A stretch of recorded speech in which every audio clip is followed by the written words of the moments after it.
জামাই ষষ্ঠীতে তোমাদেরকে জামাই ষষ্ঠী স্পেশাল কেক দেখাবো না সেটা কি করে হয়? চলো আজকে ছোট ছোট কয়েকটা কাজের ভিডিও তোমাদের সাথে শেয়ার করা যাক। তবে ভিডিও শুরুতেই বলে রাখি যে সব কাজের কিন্তু ভিডিও করা হয়ে ওঠেনি। কাজের চাপ এত বেশি থাকায় সব কেকগুলোর ভিডিও করা পসিবল হয়নি। প্রথমেই দুটো কিউট বেন্টো কেক বানিয়ে নিচ্ছিলাম। তোমরা দেখে বলো তো এই কেকের ডিজাইনগুলো ঠিক কেমন লাগছে তোমাদের? এটাও ছিল একটা হাফ পাউন্ডের মধ্যে জামাই ষষ্ঠী স্পেশাল কেক। প্রত্যেকটা ডিজাইনই খুব সিম্পল রেখেছি নিজের মতো করে।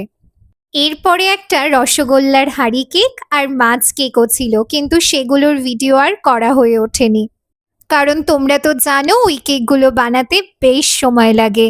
আর শুধু কেক বানানো না, এই কেকগুলোকে আমাকে ডেলিভারিও করতে হয়েছিল। সব কাজ কমপ্লিট করে ডেলিভারি করার পর আমারও মায়ের সাথে জামাই ষষ্ঠীতে যাওয়ার ছিল, তাই সবগুলোর ভিডিও আর করা হয়ে ওঠেনি। তোমাদের আজকের কাজগুলো কেমন লাগলো অবশ্যই জানিও।